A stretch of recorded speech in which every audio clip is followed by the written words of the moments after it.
just want to start by saying that Colin Keith Gray is an independent filmmaker who was raised in Ann Arbor and in Ottawa, Ontario. At the University of Michigan, he double majored in French, literature, and political science. He was a member of the fraternity Sigma Nu. He was a drummer in the band Mission Impossible, packing the house frequently at Rick's, I might add. And he participated in several student musical theater productions, including a starring role in Jesus Christ Superstar. And he played water polo. Although we might credit Professor Bill Zimmerman, who's in the room I saw a moment ago, somewhere, Bill, are you here? Professor Bill Zimmerman, with impressing on Colin the significance of the Soviet invasion of Hungary, it was Colin's coach, Ben Quittner, who I believe is also in the room, Ben Quittner, who first told Colin about the great Olympic water polo match that would become the subject of his award-winning film, Freedom's Fury. It took a few years before Colin started to make films. Initially, he was an actor, transitioning from live stage to television with roles ranging from Frank Hardy in The Hardy Boys to cameos in the reporter pool on West Wing. While one might think his spots asking CJ the tough questions demonstrates his commitment to political subjects, it was only once he transitioned to film production that Colin could pursue his interest in the great and important stories of politics. With his sister, Megan Rainey Ahrens, who's also here, Colin launched Grainy Pictures, a full-service production company. Colin and Megan are billed in Hollywood as the Sibs. The two have produced a number of films, commercials, and television episodes. Their film Freedom's Fury, co-produced with another Michigan alumna, Lucy Liu, and Quentin Tarantino, was one of only 2 films screened in 2006 before the US Congress. The Sibs were knighted by the government of Hungary for their portrayal of this important moment in Hungarian and world history. Colin is currently in discussions, actually, I just was informed, finalized yesterday, an arrangement with the University of Michigan Library to house the archives, the film's archives, which include over 5,000 stills and 200 hours of interviews with Russian and Hungarian athletes and revolutionaries. This fall, the Sibs were involved in 2 films about sexual exploitation of women, Mina, based on Nicholas Kristof's and Cheryl Wu-Dunn's book, Half the Sky, and Red Light, a documentary on the sexual exploitation of Cambodian children. Not all of the Sibs' subjects are political. On Crackle, you can find Clean Break, a series chronicling the adventures of 2 20-something buds trying out water sports from kiteboarding in Hood River to wakeboarding in Orlando. The Sibs' next and perhaps most ambitious project is Game Day, an IMAX 3D film of college football filming the sport's greatest programs in competition with their rivals. Of course, Michigan will be included, and we hope that Colin lets his maize and blue show through the lens.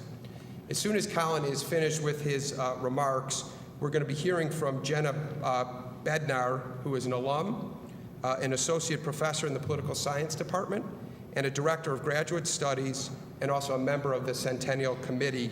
She will moderate our question and answer session. So without any further remarks, I'd like to delightfully bring up Colin Gray.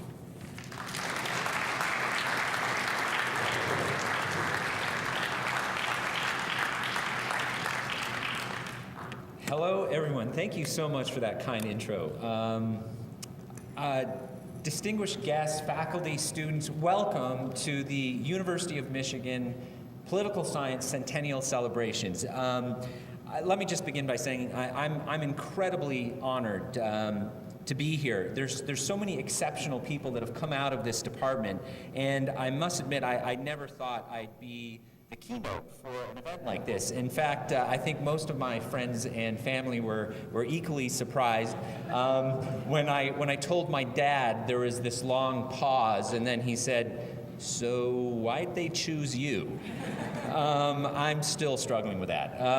But why exactly am I here? Well, yes, as you heard, I'm a poli-sci alum. I guess I've apparently done some unconventional things with my career. I'm also an independent filmmaker. So let me begin by saying I noticed earlier when he asked, a number of you had seen Freedom's Fury last night. But the truth of the matter is is the vast majority of people probably haven't seen any of our films. It's actually the plight of the independent filmmaker. And I actually think that's part of the reason I'm here with you today. Resilience and hybridity have been, core parts of my career. I'm going to be dropping in a few of those hot topic terms throughout the day, so bear with me. Reinvention has also been a hallmark of my own career. I've tried and failed at many jobs along the way. I was a delivery boy, tree planter, musician, actor. I'll tell you some juicy stories as we get into it. The constant challenge, though, for me has been staying true to what motivated me to become a storyteller in the first place. The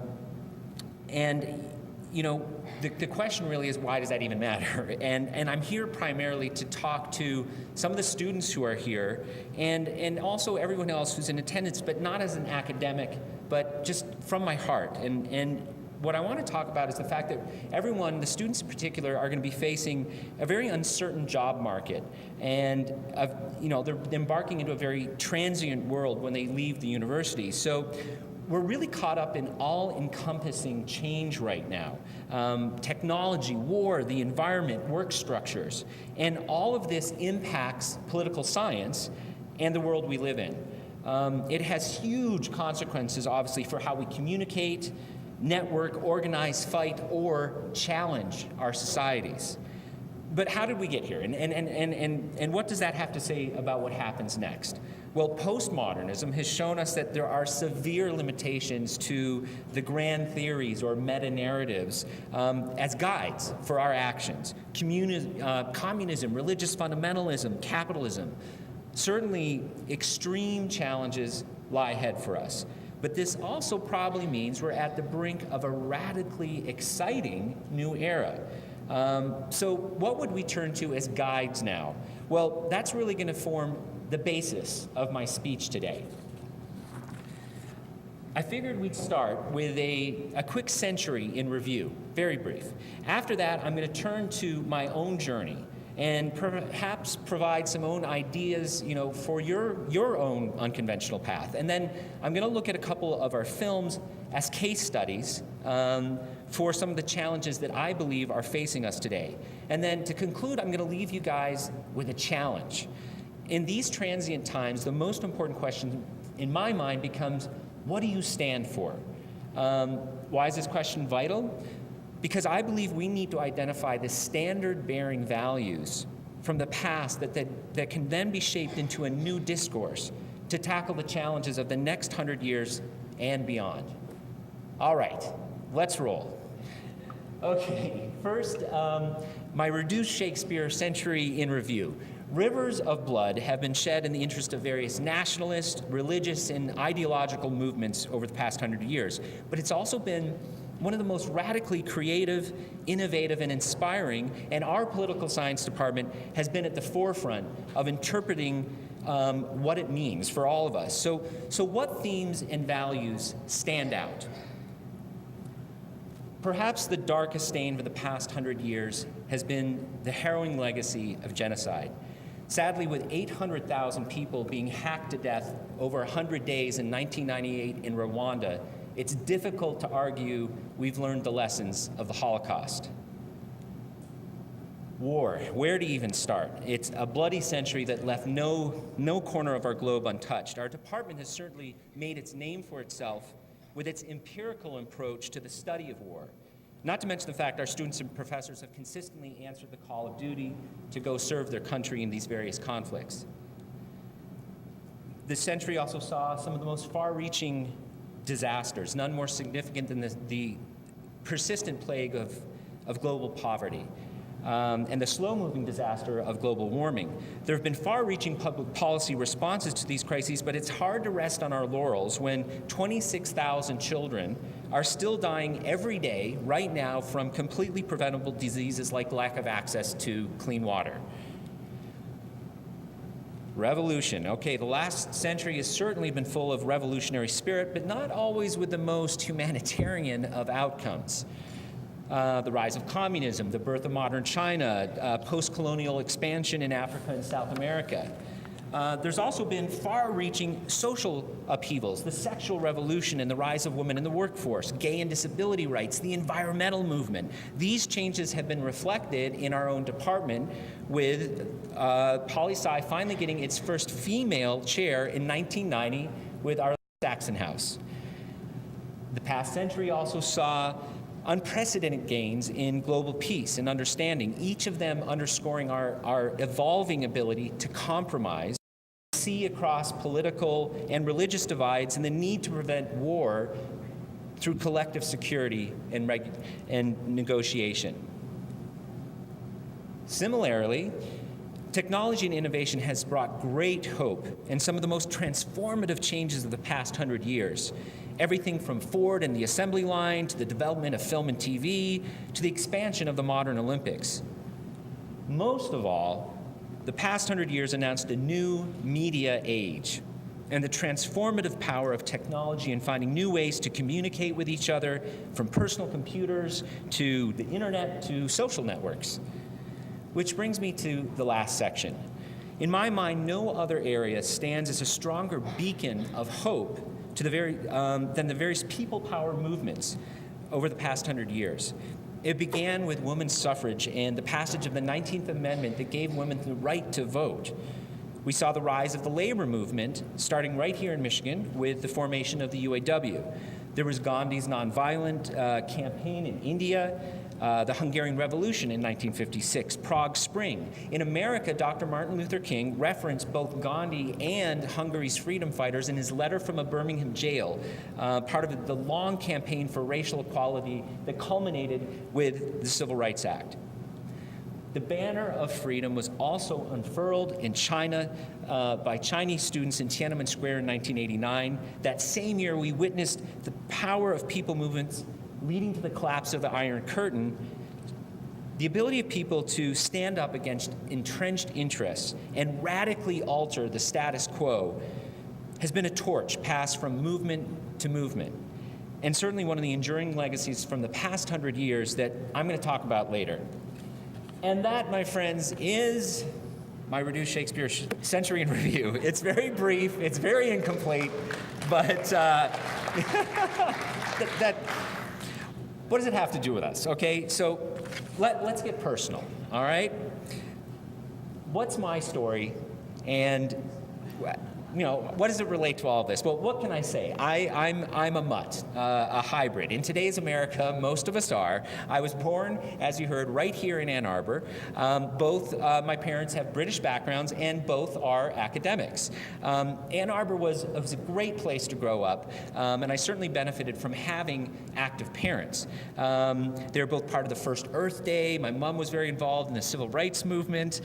From them, I started seeing myself as, even at a young age, as part of a bigger community or with a bigger responsibility to the world around me than just my narrow confines of friends, city, state, and country.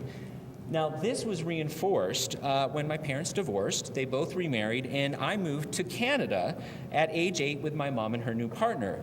I distinctly remember my perception of Canada at this age was very vague. It's sort of like this map. There was America, United States, Alaska up above, and this vague gray-green area in between. That's where we were moving to. Not much knowledge about it. And I think it sort of reminds me, there's this, what's the saying about Canada? It's in relation to the U.S., it's this unassuming loft apartment above this great party.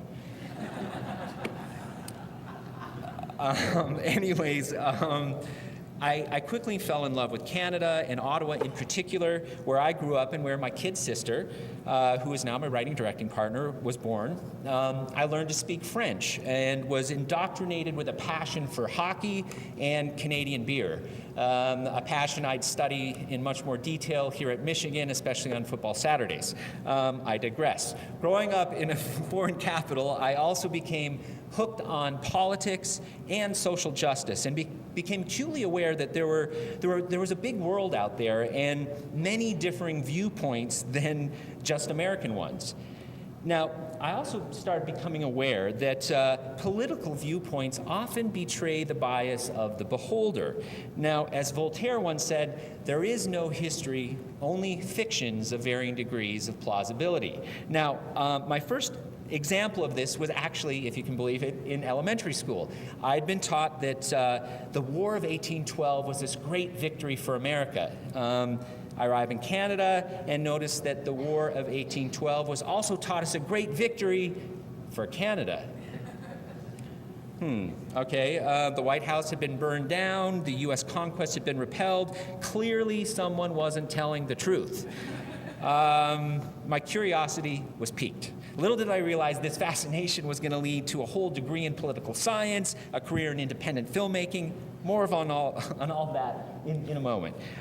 The other thing I benefited from in Canada was an amazing group of teachers and coaches who challenged me to be something better than my raw talent would suggest I was capable of. I was the embodiment of the phrase, jack of all trades, master of none.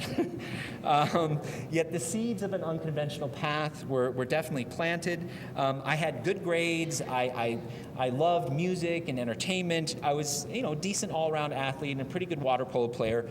All of this led me to, yeah, that's me drumming up there, and there's Megan, and lots of embarrassing photos to come. Anyways, all of this led me to the University of Michigan. I arrived in Ann Arbor in the fall of 1986. I was following in my older brother's footsteps, who had come to Michigan earlier and was also a political science major. I was actually continuing a really long tradition here. My father is a professor at the University of Michigan. My other sister, Jeannie, got her PhD here. Her husband was actually on the faculty for a little while. And so, it was a great tradition that I was following by coming to Michigan.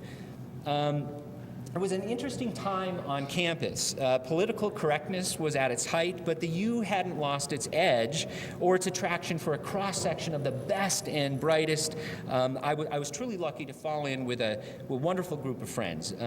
Initially through my fraternity, as you heard, Sigma Nu, which some people claim I only joined because I was kicked out of university housing as a freshman for my alleged involvement in an epic food fight. And I needed somewhere to live.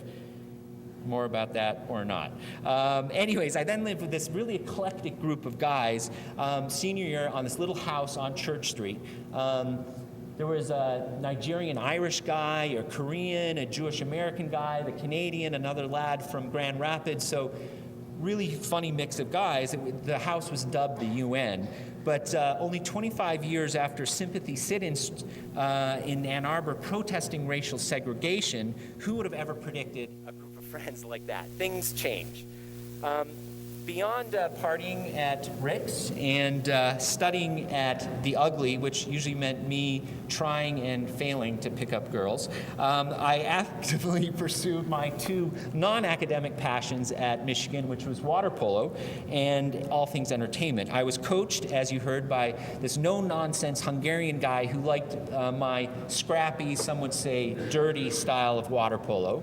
And I also drummed, as you heard, in a couple local bands and performed in various student theater productions like Jesus Christ Superstar, where I had one of the starring roles. I was Peter, and my dance partner was this really cute, sort of feisty girl named Lucy Liu. Yes, that Lucy Liu, who went on, she had one line, I think, in this show, and she went on to become this major star. And ironically, at the time, she was worried that I was going to go on to become a big star and forget about her. Anyways, we became fast friends, college sweethearts, and we're now collaborators on various film projects. Do you like the shorts and cowboy hat look? What was I thinking? Anyways, my other passion at Michigan, political science. What a department. As it's been since its founding, it had an incredible range of talented professors across all fields and specialties. My very first class was Intro to World Politics with Professor Ken Lieberthal, and I remember being completely intimidated. I mean, this was an Intro 101 class in the MLB. There's like 800 students. I was terrified, but Professor Lieberthal just enthralled with his wide-ranging knowledge, and I'll never forget a class at the end of term where he was already imagining a world with more amorphous threats to our national security interests. It was the first time I'd ever heard the term suitcase nukes. And his big thing was, he wanted us to be, as students of politics, much more creative and adaptive to the rapidly changing global political landscape, and it's more true now than ever. I also took this fascinating seminar with Professor Tanter, where he had students role play how policy is actually shaped in Washington, and it was such a cool class, and taught by a professor who'd actually served on the NSC under Reagan. And I mean, for me, that was Michigan. It was seeing the nightly news, Nightline or something like that, and you'd have Lieberthal or Oxenberg on there talking about some of the issues of the day in China, and then you show up and they're in class the next day. So it was an amazing department. All of this to say, the main point of a political science degree really hasn't changed that much over the years. It's provide a basis for critical thinking, and also to instill a passion for the world of politics. And Michigan is one of the finest departments in the world, and the esteemed group of panelists who you're going to be hearing from this afternoon to discuss topics ranging from world affairs to state politics to mass communications. They're all shining examples of just the wonderful people that come out of this department. But this is actually precisely what stumped me as I went to Chrysler Arena for my graduation in 1990. How was I going to apply my own passion for politics, and how and where was I going to do it? I was torn between going further with my studies or going into entertainment. The attraction, I figured, well, maybe I could use entertainment itself to provoke people to look at the world in different ways. The truth is, I had no idea just how many times I was going to have to reinvent myself on my own unconventional path. I hereby present to you a reduced Shakespeare version of my professional journey to date. Okay, so the master plan: get to New York, get a start in the entertainment business, thus the awesome headshot, right? First job as a college graduate, dishwasher at the Movable Feast, a restaurant right here in Ann Arbor. Is that still here? No. Okay, well, if it was, it's a great entry-level job for poly-sci-lums. While dishwashing, I landed my first professional acting gig at Detroit Rep. I was hired as this piano player, saloon player in this production of Billy Bishop Goes to War. I was promptly fired 2 weeks later.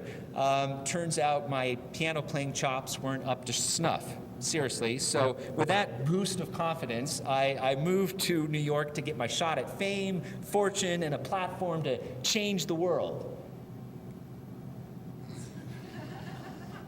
My next job, I arrived in January 91 to New York City, delivery boy for Pluck You Chicken. Seriously, I had to wear this t-shirt that said Pluck You. I had a baseball cap, a little rooster hat on top. It was the dead of winter. I was on these rickety delivery bikes. I had a bell that I was working like crazy, avoiding cab drivers. Everyone thought they were so funny. Everyone who went past, they'd yell out, "Hey, Pluck You!" I was miserable.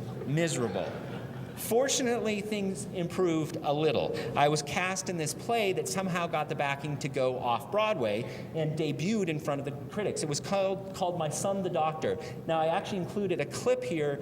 This is the actual review from the New York Post. Clive Barnes, a legendary critic. As you can see, it's not starting very well. "Doc, here is thy stink." I'll never forget the opening sentence. It says, "There are some plays that by their sporadic existence redefine the constantly expanding parameters of dramatic ineptitude." Opening line.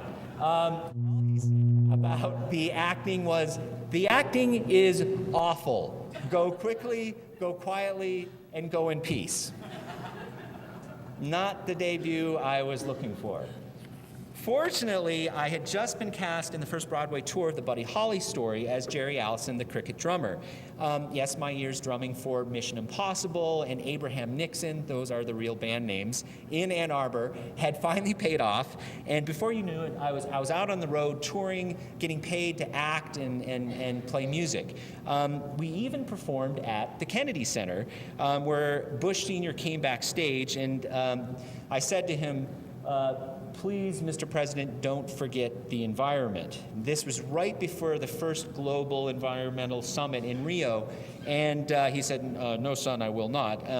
And anyways, a week later, the cast gets invited to come play at the White House. And on the bottom of the invitation is this little disclaimer, and it says, please remember, this is a social visit, not a political one. And our stage manager was like, that's your fault. That's because you opened up your big mouth. And so I said, okay, no problem. So we go play the White House, and we literally are in the Rose Garden. There's a PA set up. We're playing Buddy Holly songs. Dick, Cheney's there, Colin Powell, they're drinking beers. Afterwards, Bush comes up to me and we're getting ready for some photos. He's like, well, I'm heading to Rio tomorrow. And the stage manager's like about to pounce on me, and I figured, well, this is an opening. So he remembered me, so we have this 10-minute conversation about environmental policy. Didn't change anything, obviously, but at least I spoke my mind. Anyways, after Buddy was done, I went out to LA, where, like everybody else, I thought I'd quickly make it big and start working on projects that I truly believed in. I couldn't have been more wrong. I didn't work for about a year. Now, maybe it was something to do with the long-haired Jesus look, I don't know. But I'll never forget my mother, who called me up, and in all seriousness, she said, but sweetheart, does Steven Spielberg know you're in town? You should just give him a call. My mom is dean of her department at the University of Plymouth in comparative social policy.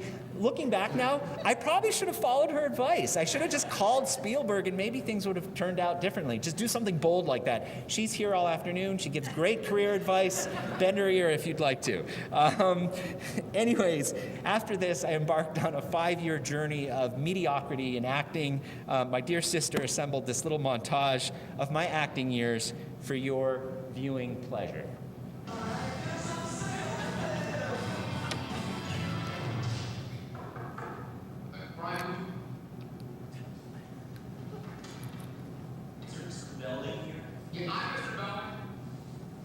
I'm afraid one of your students has been injured in a snowmobile accident. You let me drive when he was drinking? Is he all right? No, Mr.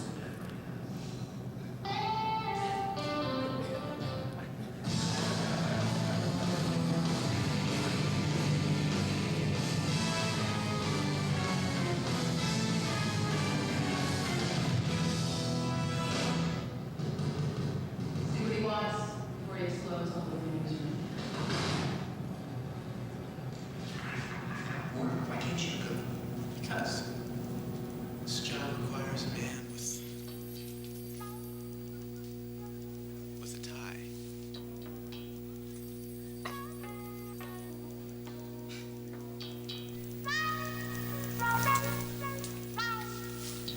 I'll be back.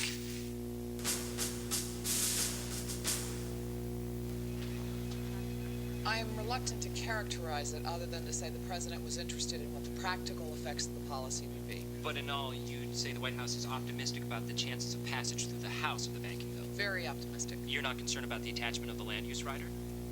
I'm sorry? I say the White House isn't concerned about the attachment of the land use rider. That's being worked out, and I can go into more detail later. Any chance you could go into more detail now? I could, but then you'd have no reason to talk to me later. See, We'll do Jay. that later this afternoon. Thank you, everybody.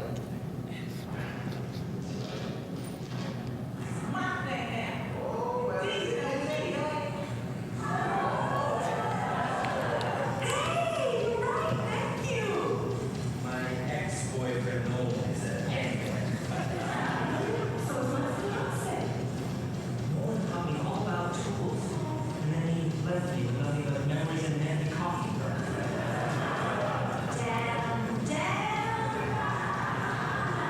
Girlfriend, you make me feel like dancing.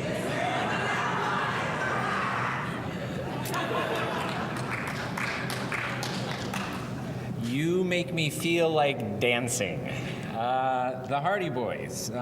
Suffice it to say, with receding acting opportunities following my receding hairline, I saw the writing on the wall. The path to politically themed projects wasn't going to come through my acting abilities. It was time for some serious reinvention. At that point, I'd actually written and directed my first short film, a public service announcement on AIDS awareness.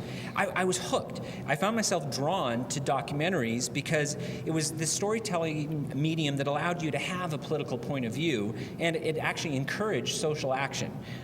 It was the perfect home for a poli-sci major. And thank God filmmaking is such a collaborative art, because I quickly learned to seek out people who are much better than me and build a great team. And like I said earlier, I'm now a writing-directing duo with my sister, and thank God she's such a talented cinematographer and visual artist, so I could focus a little more on the writing and we can direct stuff together. Most importantly, I was starting to see how doc filmmaking was one of those many jobs where there could be a potentially unusual application of a poli-sci degree. See, as political scientists, we're trained to seek out multiple perspectives to help identify the underlying causes of an issue or a political event. We then weave together the information that we've exhaustively researched into a compelling narrative about the event. Well, that's exactly what doc filmmakers do. We seek out multiple people to interview, and then we hopefully weave that information and those perspectives together into a compelling narrative or story. It was time to put these skills to the test. Now, it revolved around this little story that would dominate the next 5 years of my life. Now, some of you saw the film last night. Here is a little teaser, a video teaser for your viewing pleasure.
Okay, so Freedom's Fury is a feature documentary about two particularly obscure topics: Hungarian Revolution and water polo. I first heard about the Hungarian Revolution from a high school buddy of mine whose family had fled from Hungary to Canada in 1956. I then heard about the famous blood in the water match from my water polo coach at Michigan, Ben Quittner. The reason the story really resonated with me is simple. I was just captivated by the courage of the Hungarian people in 1956. Living conditions in Hungary at that time had just become so intolerable. It was the height of the Cold War. So what happened in '56 was truly remarkable. led by a group of students and intellectuals, a radical reform list was formulated that demanded democratic reforms to the country, things like free elections and the removal of Soviet troops from Hungary. A peaceful sympathy march then turned into this outright revolt, and within literally a day or two, the most powerful army in the world, the Soviet military, was literally kicked out of the country. A new free Hungary actually emerged, and the Kremlin was in disarray. It didn't know how to respond, and neither did the West. Now, during this 2-week period, Hungary then sent its Olympic athletes, who were going to represent this new free Hungary, to the Summer Olympics. Now, these athletes left at this time, this 2-week period, when they thought Hungary had been liberated. By the time they showed up in Melbourne, Khrushchev had sent in over 100,000 tanks, troops, and planes to crush the uprising. It was a short, bloody battle. Thousands of young people, students, and freedom fighters were killed. And it was against this backdrop that Hungary's athletes, and in particular the water polo team, began their defense of their gold medal. They had won in '52. And in this strange twist of fate, in the water polo tournament, their opponents in the semifinal game were the Soviets. It's one of these things where it's just, you can't imagine this happening in real life. You can't even script this sort of thing. And the story climaxes with the showdown in Melbourne, and ends actually with a hopeful note, because there's a reunion between these two teams. They hadn't seen each other for 50 years, and we actually reunited them in Budapest. So that's the reason for the shots of all those old guys in the Speedos. So you can only imagine how difficult it was raising funds for a movie like this in Hollywood. But fortunately, key people kind of stepped up along the way. One of them was my old friend Lucy. She actually hosted the first fundraiser for the film in Hollywood. She was working on Kill Bill at the time, and she actually brought along Quentin Tarantino to the fundraiser. And he just flipped out. He was just like, oh my God, this is the greatest story never told. And he became an executive producer and backer on the film, as did Lucy. I actually think Tarantino just kind of liked all the blood and the action, but he did become a backer.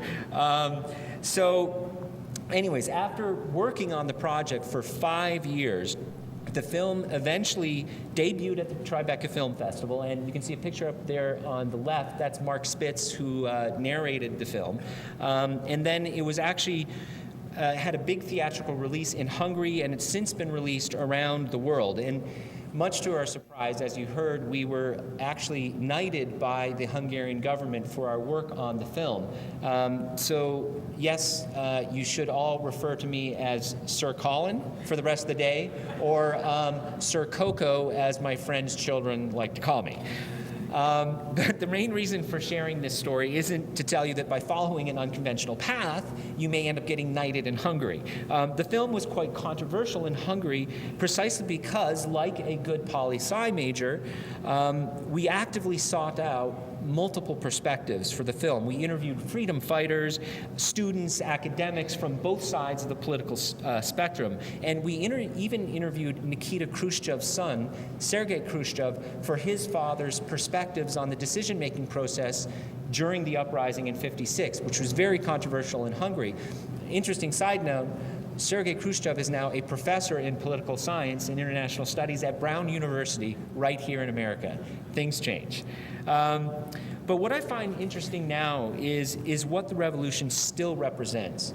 Against insurmountable odds, the Hungarian people were willing to stand up and demand democratic rights and freedom.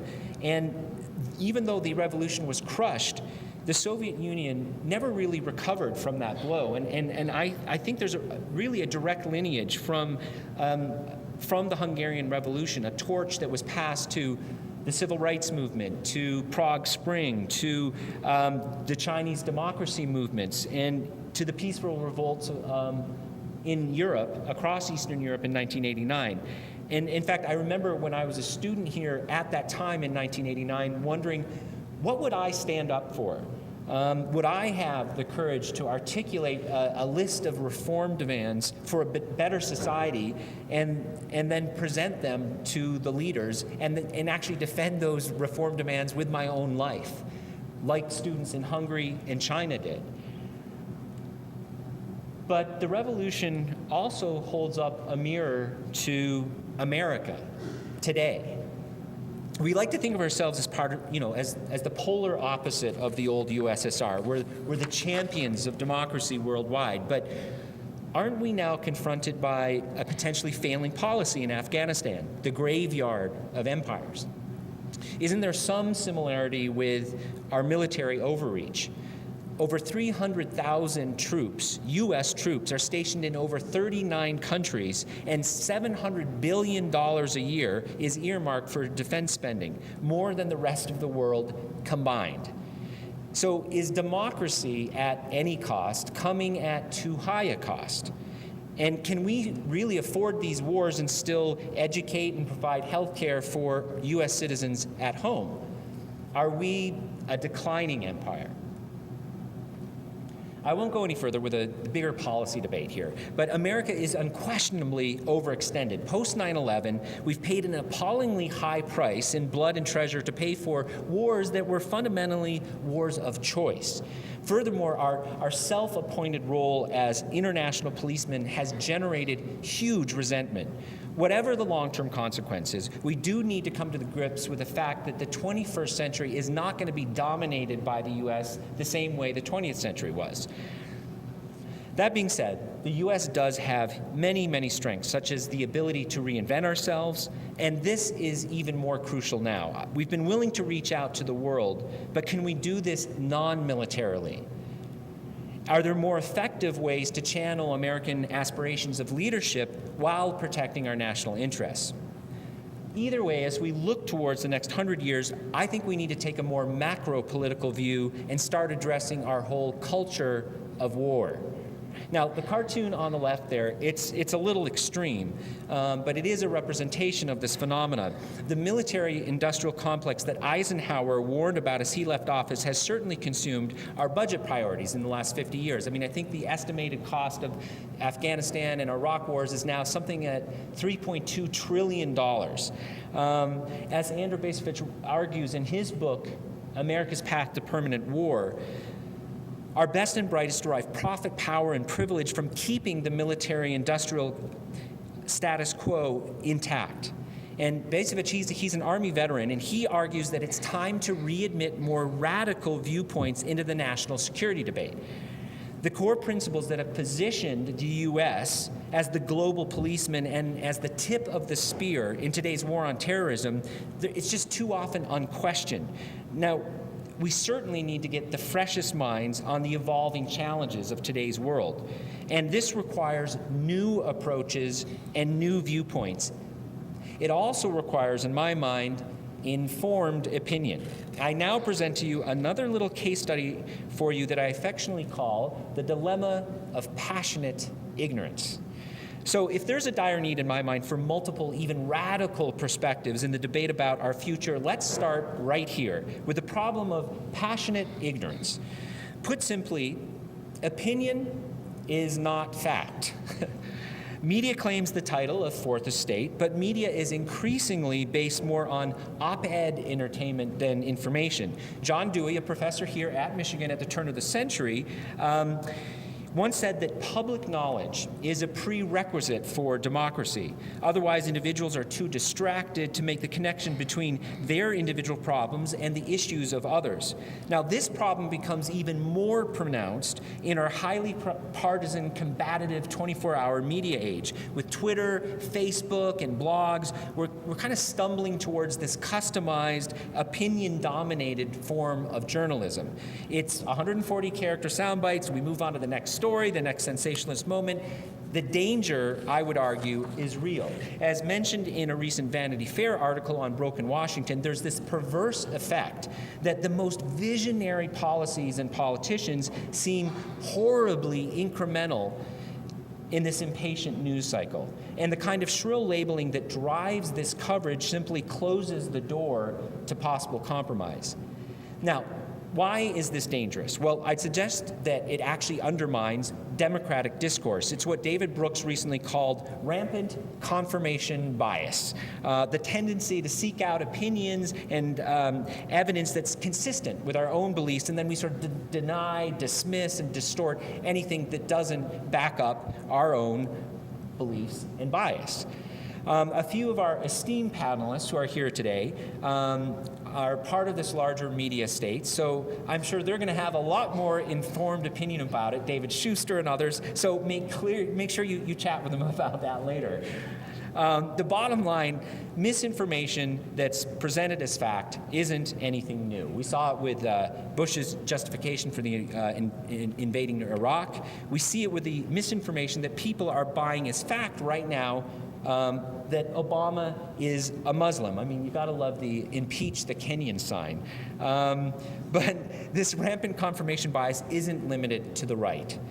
The political process in America has increasingly degenerated into this highly partisan, full-contact blame game of grandstanding, filibustering, and Democrats and Republicans are now voting against each other more regularly than at any time since Reconstruction. And this phenomenon is spreading. Foreign policy and world politics suffer equally from this passionate ignorance. Time for another little case study. This one is a documentary we started working on called Prisoners of Faith. Now, in 2005, my sister and I were asked to come out to the Mideast to film on the ground during the first Palestinian presidential elections. And we want to show you a little video excerpt right now.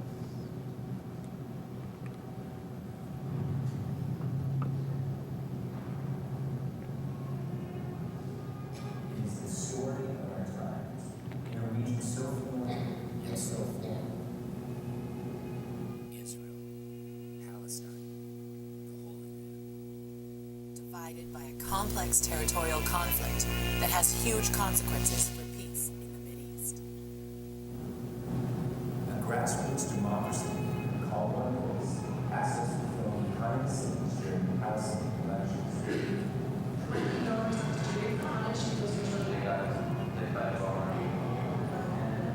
There's some sniper action going on there. Stop. Any other? We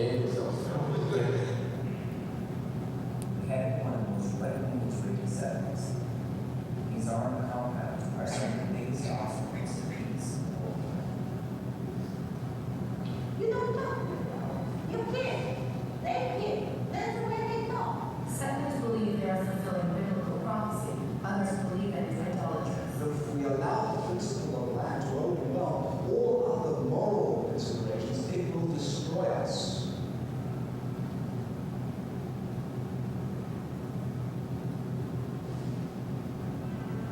It was time for the Palestinian perspective. What is the name of this checkpoint? This is not a checkpoint.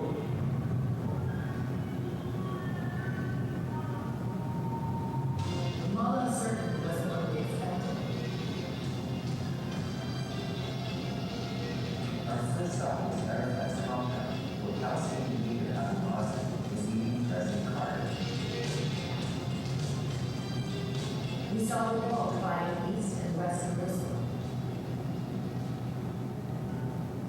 We then traveled to a refugee camp outside of Nablus, known as a hotbed for radical Palestinians.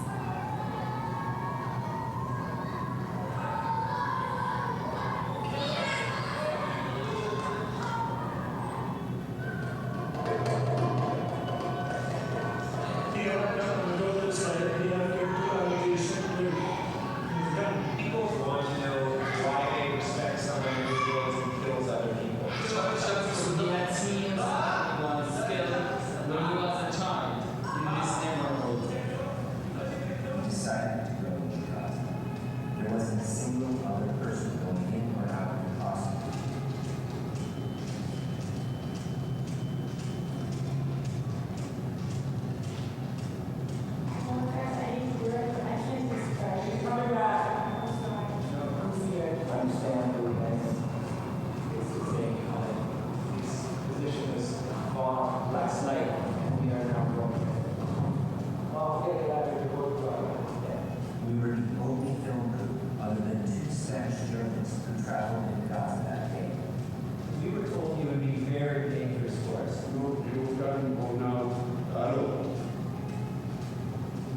This was all destroyed by recent Israeli incursion into the Gaza Strip. Is there any way we can film the settlement from up here? We got lost in the refugee camp and barely made it to the Palestinian checkpoint.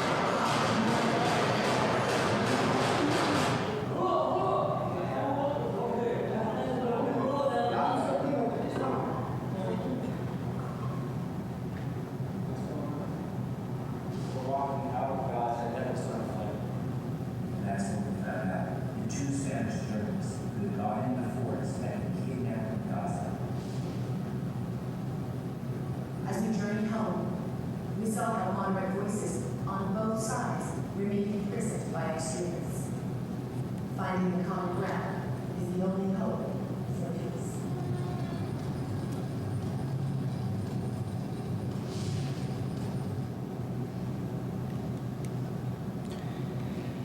So, what stands out beyond getting caught in a firefight at the Eretz crossing in Gaza is, like I said, based on Western media coverage, all I'd ever seen of Ramallah was footage of the Palestinian National Authority's compound, Arafat's former headquarters.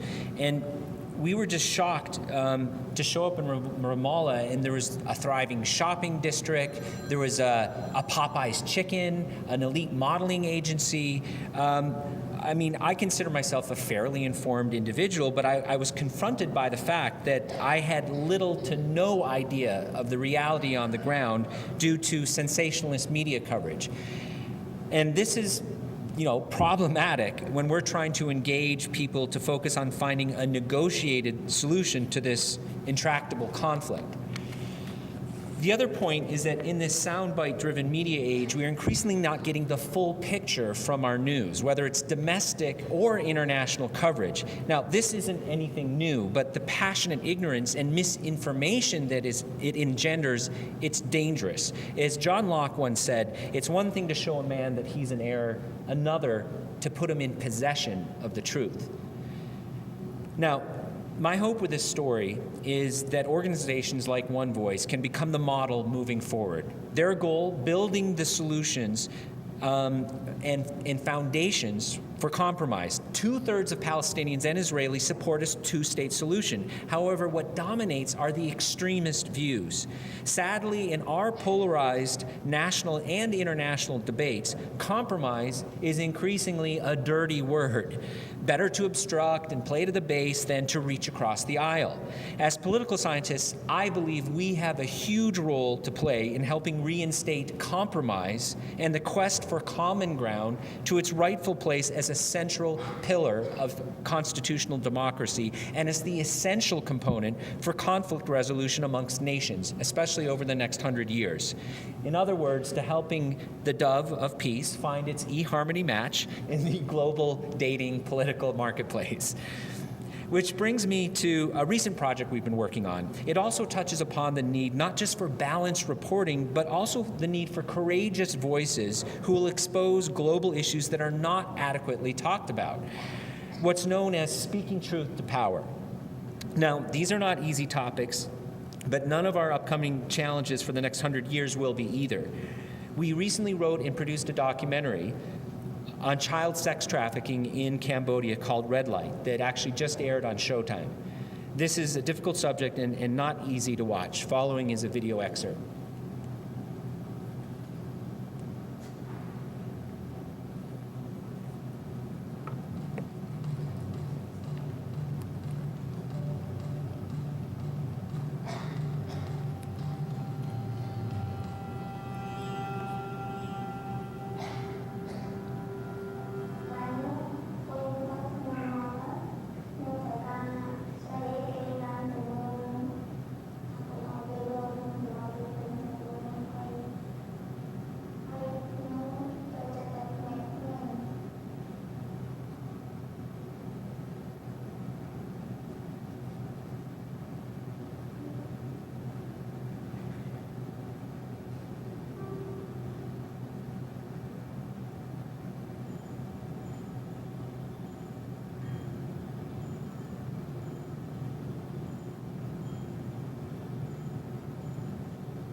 Sex trafficking, it's one of those shocking crises that's engulfing the world that is woefully underreported in the mainstream media.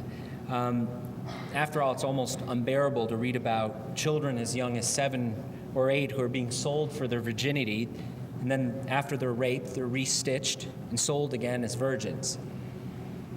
As the trailer mentions, this is not some isolated Asian crisis. Sex trafficking is a global epidemic driven by demand that's happening in every continent, in every country, in every major city around the world. Fortunately, there are women like Somali Mom who are, we profile in this documentary, that are standing up and trying to hold their local governments accountable. With sex trafficking, we actually might be reaching a tipping point.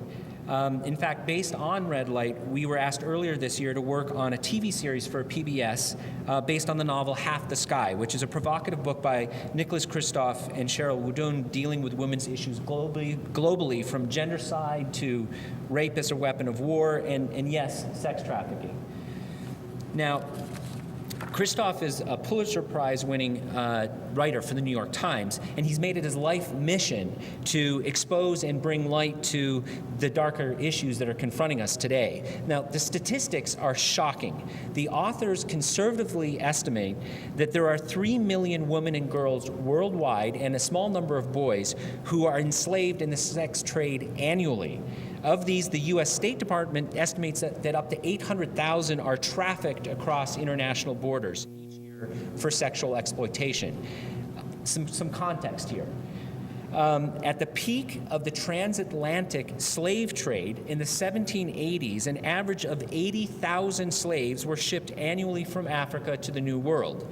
As they write in their book, that means that far more women and girls are shipped into brothels every year in the early 21st century than African slaves were shipped into slave plantations each year in the 18th and 19th century. Now, this is absolutely mind-boggling to me. What's interesting about Half the Sky is that each chapter highlights one of these terrible global issues, but then highlights women who are standing up and finding ways to transcend their plight, and often with the help of local NGOs. So, based on this book, we actually filmed for a month in India earlier this year to focus on a real-life story of a woman who was sold into a brothel at age 8. She was prostituted. She actually then gave birth in the brothel. They prostituted her own daughter, but then she eventually escaped and was able to help rescue her daughter from the brothel. This is coming out next year on PBS. But what does this story on sex trafficking have to tell us? Well, that there are real issues confronting us globally today, but also that there are people everywhere who are fighting to be a part of the solution. Now, our political science department certainly has a big part to play in these evolving struggles. Fortunately, it's been ahead of the curve in provoking awareness and debate about the big issues of the day. And in fact, in this topic in particular, Michigan now has the first clinical law program solely dedicated to the issue of human trafficking. It's a program that was just launched last year, and we actually have Professor Carr with us from the Human Trafficking Clinic today. This is certainly one of the areas where I see real hope for the future, learning how to speak truth to power. But how do we do that? How can we apply our political science background to finding common cause in our chaotic, divisive world? Well, it's part of the final challenge I want to leave you with today. Yes, folks, we're in the home stretch now. Does anyone need a beer? Because I sure do. Okay, the challenge. Like I mentioned at the very beginning, I think everything starts with clarifying our values. Question everything you grew up with and evaluate it and make sure that it's actually your own. Then you need to ask yourself, what are you going to commit yourself to? Now, an existentialist would argue that you need to create an ethos of personal responsibility.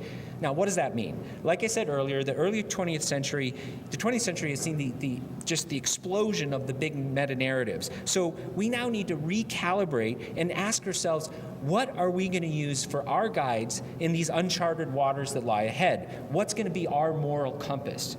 For me, it begins by looking at the world through a new prism, informed by past dialectics, yes, but still bold enough to reimagine the world. We then challenge the status quo by harnessing our innovative technologies. and facilitate the development of a more just society with these technologies. Now, I believe we can do this. Americans are still the pioneers of innovation, and we're still highly adaptive as a people and as an economy. This is a truly invaluable resource and legacy that I believe we can build upon, especially as a leading political science department.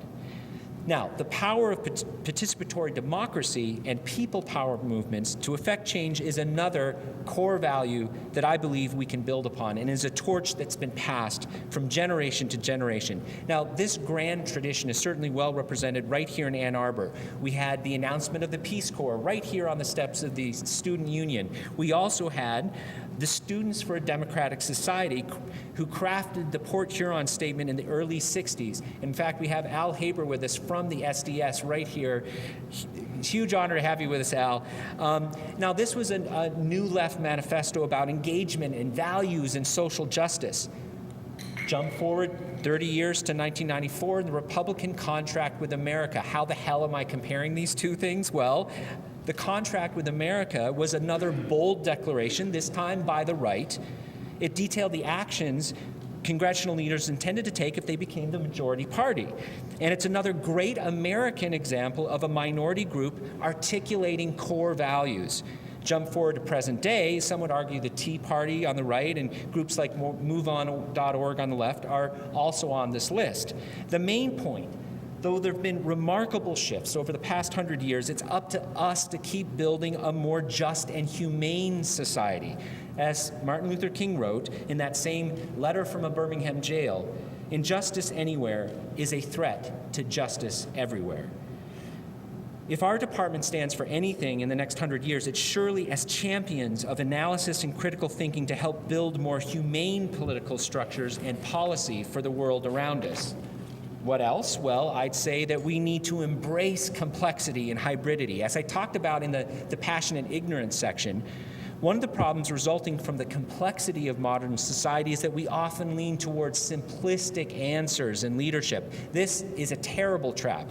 Fundamentalism of any stripe that reduces the world to simple labels and identity, whether religious, political, or economic, is a death march for the soul, heart, and mind. As students of the world, hybrids, all of us, it's our job to seek out those multiple perspectives, to avoid those simple constructs, and to jump into the turbulent waters of our time so that we can learn to swim through the gray.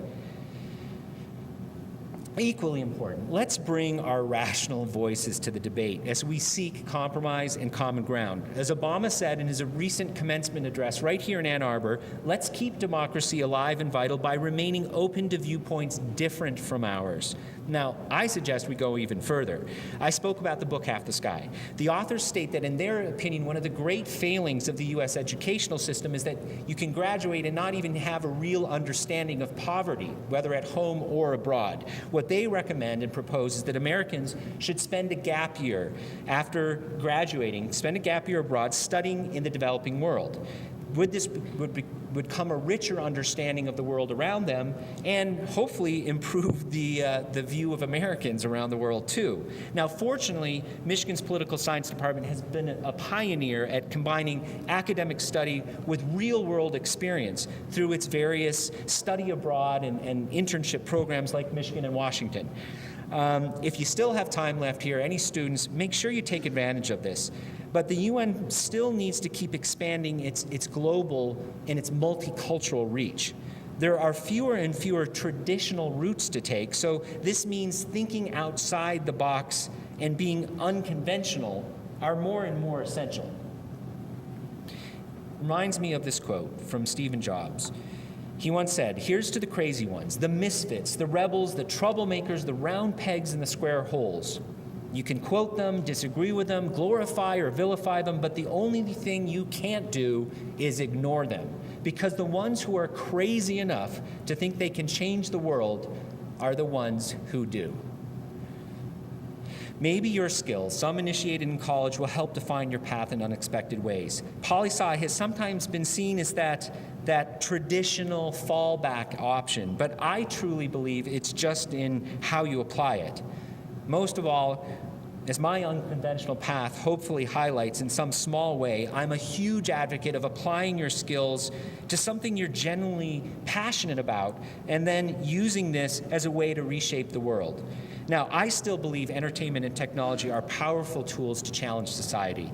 Just look at how Twitter was used in the recent election protests in Iran, or how the democratization of access to distribution and content creation is creating a whole new cadre of digital advocates.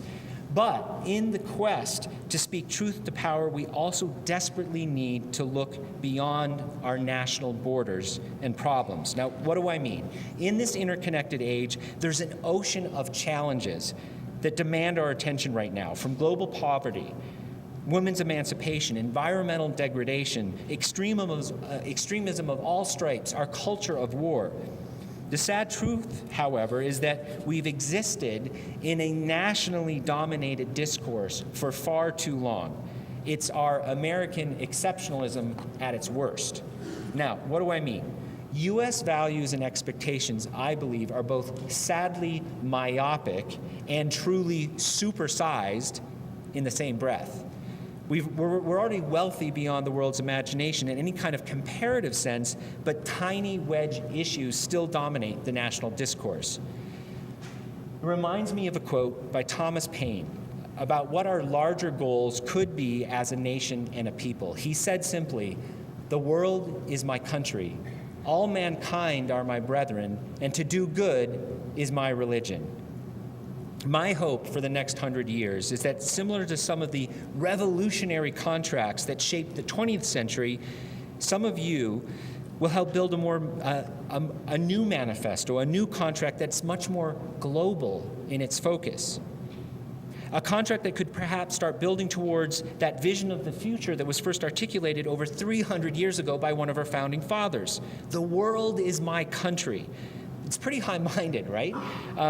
But what has the past 100 years really shown us, with its legacy of war, genocide, nationalistic and religious extremism, than a striking lack of compassion and a desperate need for a more humanistic way of defining ourselves that transcends national, religious, and political identity.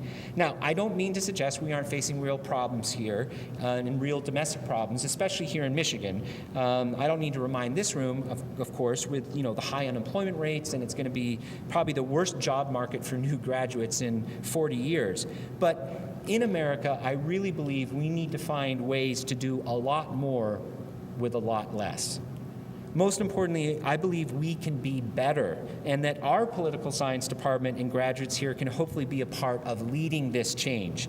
Now, there's certainly this colorful tradition of these kinds of manifestos right here in America, but where is the manifesto that moves beyond just partisan domestic concerns to focus on the stark need for change globally, and to making those values explicit for a larger humanitarian movement? Now, my hope is that some of us here will figure out a way to combine informed passion underpinned by standard-bearing values for a new international discourse enshrined in a more globally oriented manifesto. Now, what would it include? Well, perhaps you could start building upon the Port Huron Statement I referred to earlier, and enshrine some of those civic-minded, creative, and socially conscious beliefs that are so important to the millennials. You could also take a page from Contract with America by defining specific policy goals that you intend to implement by holding governments, international orgs, and companies to this new humanitarian and sustainable standards. And then add in your own sort of special sauce and brilliant vision for a better society on top of that, okay? By doing this, I truly believe you can become the heroes of your generation, the rebels, the misfits, the crazy ones who believe you can change the world for the better. Whatever you do, I hope this is where you can lead and leave your mark, that you can help the world find this new narrative of inclusion that's writ large with the way you conduct your own lives. All mankind are my brethren. You've been training your mind as political scientists, but don't forget to train your heart and your voice too, your compassion, your humility, your mindfulness, to giving voice to that part of yourself, to doing good as your religion. Finally, I hope that everyone here, faculty, administration, and students alike remember that political science is a living science. The challenge is to exist fully in the tension between analysis and living, and to uphold that wonderful Hobbesian belief that equality and justice are central to political science. We're part of this incredible legacy of progressive thought birthed right here in Michigan and expressed so powerfully through our political science department. We're all so incredibly fortunate to be a part of this university and all the amazing resources and opportunities it has to offer. The future is bright, and the possibility to effect real change is at each of our fingertips. As our next century as a department unfolds, I truly cannot wait to see how each of you will contribute to it with your own unique and unconventional ways, and to leaving the world a better place than we found it. Thank you so much, guys. I really appreciate the opportunity to be here today. Go Blue.